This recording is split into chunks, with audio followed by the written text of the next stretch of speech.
آپ کی فیس بھلے 10,000 بنتی ہو، لیکن آپ کو اپنے گاؤں کے بچوں کے لیے، گاؤں کی صلاح و فلاح کے لیے ان بچوں کو صرف 3,000 روپے پر منتھ پہ پڑھانا ہے۔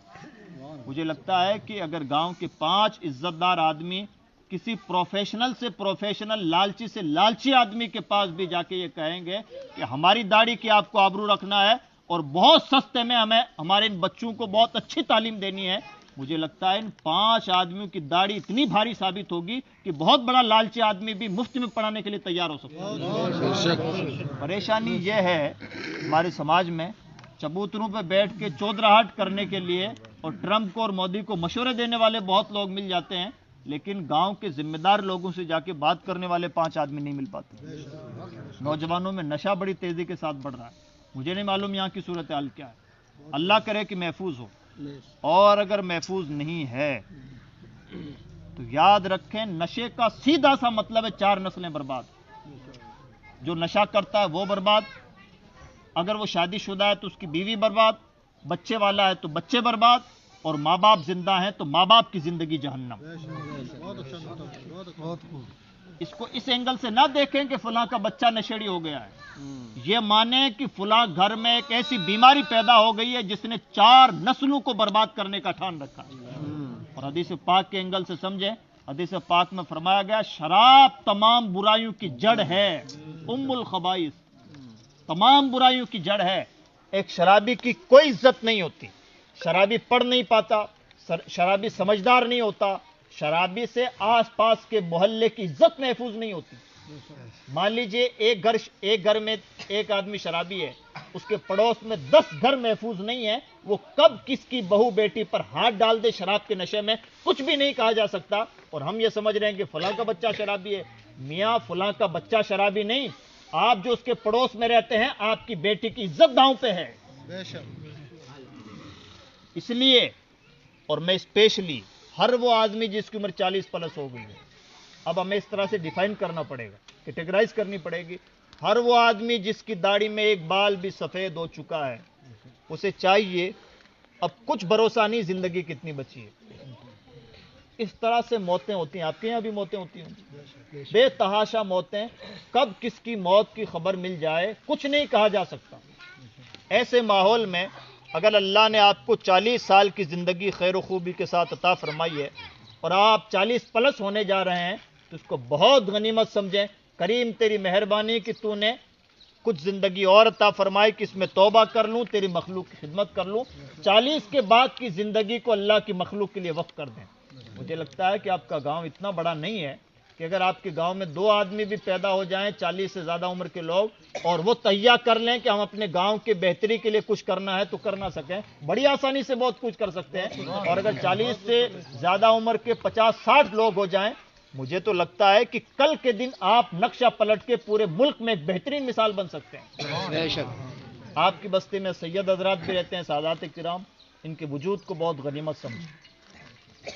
اللہ کے رسول کا خون اگر کہیں موجود ہے تو بتلائیے، اگر اللہ کے رسول کا منہ مبارک بال شریف ہمیں مل جائے، اللہ کرے ہمیں مل جائے، تو ہم اس کے سامنے کھڑے ہو کر ہاتھ اٹھا کر کریم کی بارگاہ میں دعا کرتے ہیں، پروردگار ہم جیسے بھی نالائق صحیح، تیرے حبیب کا ایک بال ہمارے سامنے، اس کے صدقے میں ہماری حاجتیں پوری فرما لے، اور ہم اعتقاد رکھتے ہیں کہ اللہ رب العزت حاجتیں پوری فرما لیتا ہے۔ اگر آپ کی بستی میں اللہ کے رسول کا ڈائریکٹ خون موجود ہے تو بتلائیے اس سے بڑی سعادت کی بات کیا ہو سکتی ہے؟ اور یہ آل رسول کہیں پر ہوں، یہ صرف سعادت کی بات نہیں، ذمہ داری کی بھی بہت بڑی بات ہے۔ عالم ہونا بڑی اچھی بات ہے، لیکن عالم ہونا بہت بڑی ذمہ داری کی بات بھی ہے۔ سید ہونا بہت اچھی خوش قسمتی، انتہائی خوش قسمتی کی بات ہے، لیکن اپنے آپ میں ایک بہت بڑی ذمہ داری کی بات بھی ہے۔ اب اگر سادات کرام اور غیر سادات کرام عام مسلمان مل جل کر کے چند پلان کرنا چاہیں، کیا مشکل؟ آپ اپنے بیکانیر ضلع میں ہی نہیں، پورے ملک میں ایک بہترین مثال قائم کر سکتے ہیں۔ اور کرنا کیا ہے؟ کرنا یہ ہے، پہلے تو 40 سے زیادہ عمر کے جتنے بھی لوگ ہیں وہ سب جمع ہوں، چاہے محلے وائز جمع ہوں، مسجد وائز جمع ہوں، یا سب ایک ساتھ جمع ہو جائیں۔ جمع ہونے کے بعد پھر کیا کریں؟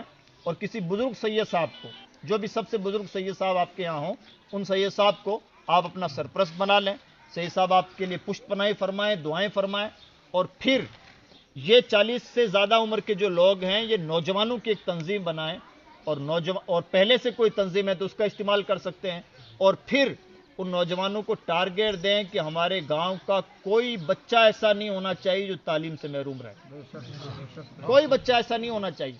اب یہ چھوڑنا ہے میں کہ 10ویں پڑھ کر کسی بچے نے چھوڑ دی اور 12ویں کلاس پڑھ کے چھوڑ دی، 10th اور 12 میں جو ڈراپ آؤٹ ریٹ بہت زیادہ ہے، آپ کو حیرانی ہوگی مسلمانوں کا ڈراپ آؤٹ ریٹ یعنی اسکولوں میں تعلیم چھوڑنے کا پرسنٹیج سب سے زیادہ ہے، سب سے زیادہ۔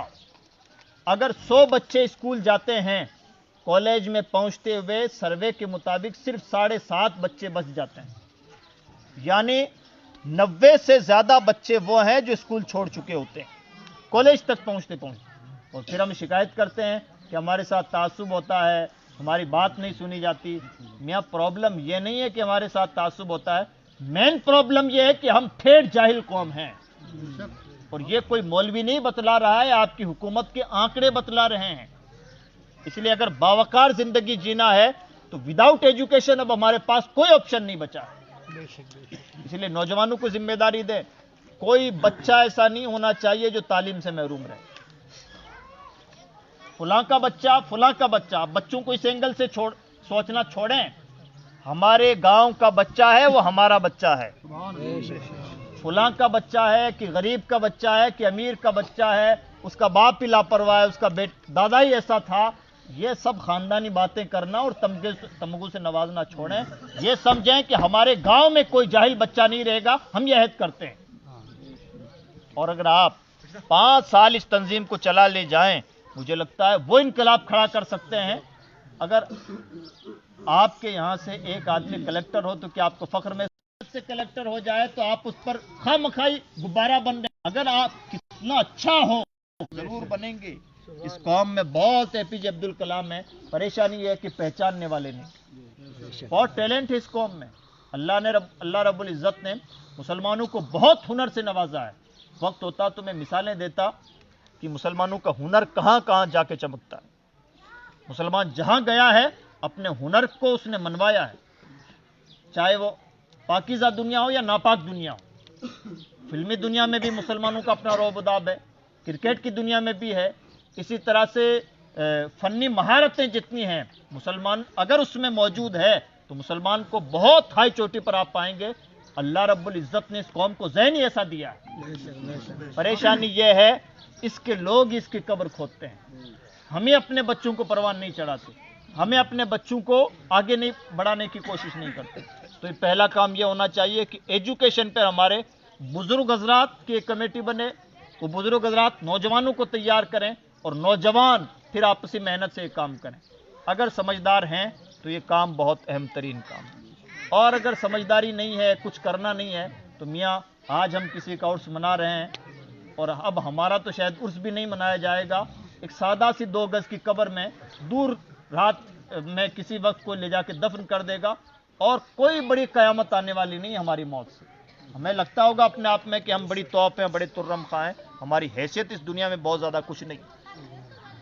اس لیے پہلا کام تو یہ ہو۔ سیکنڈ کام یہ ہو کہ شادی بیاہ کے نام پر، موت میت کے نام پر یا کسی بھی نام پر اگر فضول خرچیاں ہوتی ہوں ان سب پر بند باندھیں، ان تمام فضول خرچیوں پر روک لگائیں، ایک سسٹم بنائیں کہ ہمارے یہاں بارات کا ایک سسٹم ہوگا، کھانا اتنا ہی بنے گا، اور کوشش کریں کہ شادی بیاہ میں کھانوں کو ختم کر دیں۔ سردی اور گرمی میں چائے اور شربت پر آپ اپنی شادیوں کو لے آئیں، آپ دیکھیں گے کہ آپ اپنی قوم کے لاکھوں روپے ایک سال میں بچانے، بلکہ کروڑوں روپے ایک سال میں بچانے میں کامیاب ہوں گے۔ اور وہ پیسہ اگر آپ کی شادی میں 5 لاکھ خرچ ہونے والے تھے کھانے کی وجہ سے، اور آپ نے اس شادی کو صرف چائے میں یا شربت میں نپٹا دیا اور وہ شادی 50,000 میں سمٹ گئی، 4.5 لاکھ کی بچت ان مولانا حضرات کی نہیں ہے، 4.5 لاکھ آپ کی جیب کی بچت ہے۔ یہ اس پر خوش ہیں، اللہ کا شکر ادا کر رہے ہیں کہ کریم تیری مہربانی کہ تیرے بندوں کو ہدایت نصیب ہوئی اور کم سے کم لاکھوں روپے جو برباد ہونے والے تھے وہ بچے۔ اس لیے اس پر لائیں۔ اور تیسرا کام یہ کریں، عورتوں کی تعلیم پر بھی بہت سیریس محنت کریں۔ چوتھا کام یہ کریں، آپ